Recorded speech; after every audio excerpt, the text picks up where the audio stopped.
Alec Lasley from the Hoosier.com joining us this morning as well. Zach Osterman from the Indy Star will be along. And then, of course, it's Freaky Friday as Mitchell Page and Jeffrey the Greek will join us as we've got week 0 upon us in college football. So plenty to talk about. Alec Lasley, welcome, man. How's it going? Happy Friday. Happy Friday to you. It is Friday, and not only that, it's the Friday before the opening of the college football season, which is weird because we're in week 0, a creation by TV. But looking forward to just getting that kicked off. But everyone's mind is still on basketball without question. Yeah, absolutely. I mean, I feel like college sports is finally back, so I think everyone's pretty excited to kind of get that rolling. But I think, when it comes to especially Indiana fans, they're obviously a lot more geared towards the college basketball season, just due to obviously all the excitement and kind of build up. But either way, good to kind of get back in the swing of things, get some college sports back on the TV and back in person. So should be a fun week and obviously a fun season ahead and busy next 6 months here. Jalen Hood-Schifino news came out yesterday that he will be participating now. He's already out in LA, I believe, participating in the Chris Paul Elite Guard Camp, which cannot be anything but great and helpful for him. But as he mentioned, he already had a relationship with him, which that's a positive as well. When you have just simply having a relationship with someone like that shows your reach for Jalen Hood-Schifino. But that's going to be happening the 25th through the 28th. So yesterday and today and tomorrow. But that can only make Hoosier fans a little more excited, I think. Yeah, I mean, he obviously right before the season too, so I think a lot of people are excited to see some of the news to come out of the weekend in regards to Jalen Hood-Schifino. But he continues to go to all the top events, whether it was back in high school, whether obviously now before the season starts, and I think it's just another kind of building block for him to kind of get ready for his freshman season, where there are a lot of expectations. And I think not only just internally now, I feel nationally, there seems to be over the last maybe 3 or 4 months, a huge kind of draw for Jalen Hood-Schifino, even maybe more than in the spring.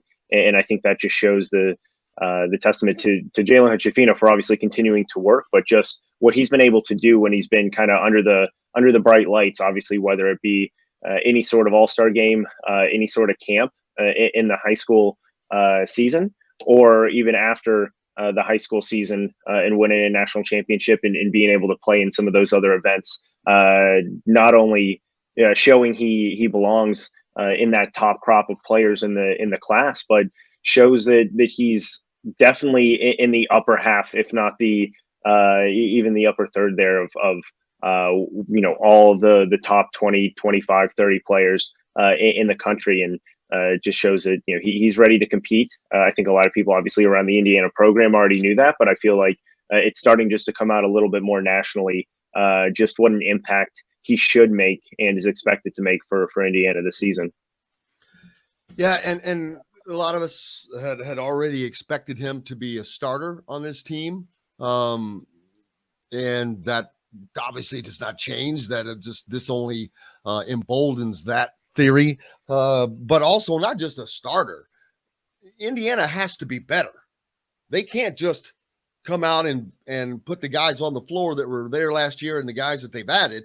They have to be better. They have to be better as one unit, and everything that he's doing to going to this Chris Paul camp hopefully will help with that.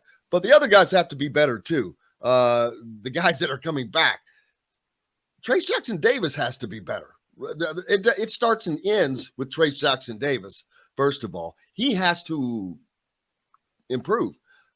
He played obviously very well last year. He had a successful personal season, but there was more that he could and needs to do, and we all know what that is. And does he make that growth?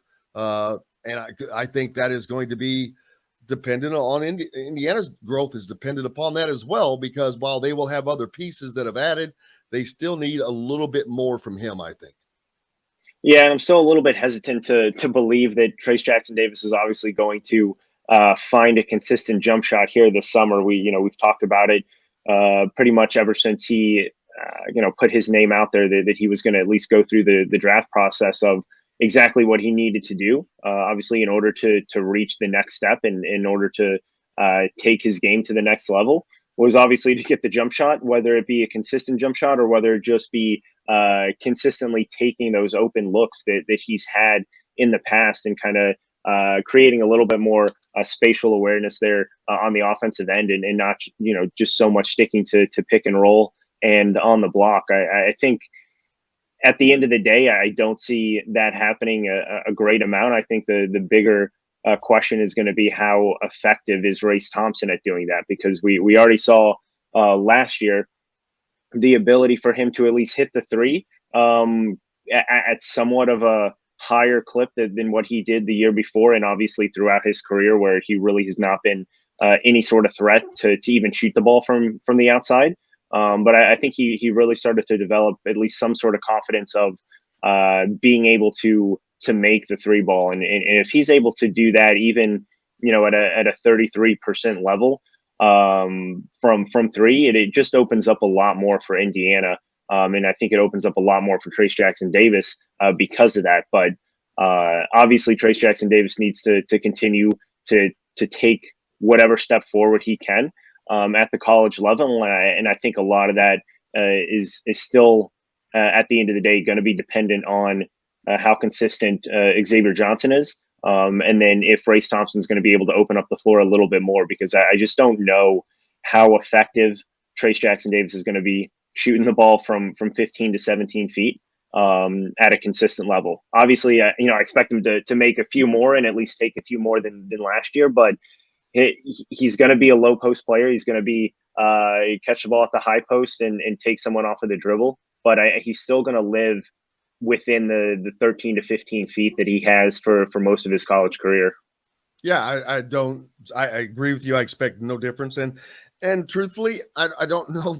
I don't know that I think that Indiana really needs anything more than that from him, but they haven't really gotten that from him. It's really, to me, it's been more of a 5 to 6 feet arc that he has lived in for his career. And that's been the issue, because you're talking about just outside of the block charge square, which that's a congested area. Not only is it a congested area, less room for you to maneuver, but it's also less room for playmakers to find seams and holes. So you've got to there's always has to be movement and flow and not clogging those lanes, which was that was kind of an issue for Indiana, I think, last year a little bit. But as long as he can spread out, because they do have playmakers. Jalen Hood-Schifino is someone that can develop his own or get his own shot. Obviously, Xavier can. Whether his consistency is going to be a question this year. Has he grown as a leader? And then the second unit. Obviously, the second unit much better this year. Expected to be much better. Should be much better. You've got Malik Reneau, who I've heard nothing but great things about. You've also got Tamar Bates, who you hope makes a good jump. Jordan Geronimo, who you hope makes a good jump. So there's a lot of unknowns in that regard on how well that second unit elevates. Yeah, absolutely. And kind of going back to what you touched on with Trace Jackson Davis. Yeah, Indiana doesn't need him to do anything more than what he has been doing. I think if you do see any sort of change, it's going to be a lot more of kind of that ball screen action. And kind of more so of a pop, not for him to shoot, but to showcase some of that versatility that I think he has gained over the last year with taking someone off of the dribble. And if you spread that out almost 5 around none, you're going to have that ability. And he's more athletic in terms of the college game than a lot of other traditional 4s and 5s, especially in the Big Ten. Obviously, when you get outside of the Big Ten, it's a little bit different in terms of the style of play, obviously, which is very evident. But when you get inside of conference play, I think utilizing him a lot more as almost a slashing big could be utilized a lot more than it has. But going to the bench, yeah, I mean, it all comes down to obviously. I think you look at Tamar Bates, but Malik Reneau is kind of those two guys that if they're able to come in and play with the expectations that I think a lot of people have for him this year, that second unit is not only going to be kind of an extension of two other starters that a lot of teams around the country are not going to have. But it just comes down to consistency, and that's been the biggest thing with Indiana's bench, over the last few years with some of those other guys. But you go down the line, and you have a lot of players who do have a lot of different skill sets, which Indiana did not have recently, and that's one positive that you look at. You do have some shooters, you do have some slashers, some playmakers. Obviously, depth in the front court, but I think a lot of people look at Jordan Geronimo as a guy who needs to take a step up. I do think there's even more of an importance on Malik Reneau than there is Jordan Geronimo, just due to the fact that in the Big Ten, you do need another very physical body.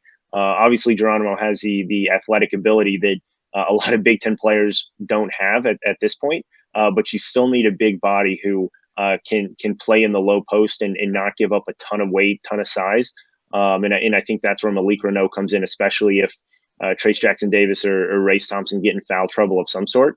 And I think Malik Reneau is going to play a lot more of an important role than people are expecting or giving to him. And I think obviously that expectation is already super high. So Indiana's second unit is extremely important to this team. And I think you're going to see, as long as they're consistent, that be one of the better second group of guys around the country this season.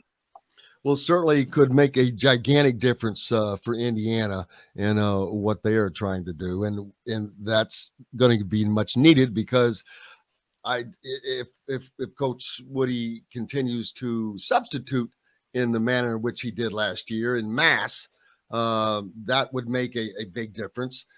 I wonder if he's going to continue to do that. I know that's an NBA type thing, but again, in the NBA, man, even though you're not bringing in 5 superstars, you're bringing in 5 professional players, and that's not the case when you're doing that.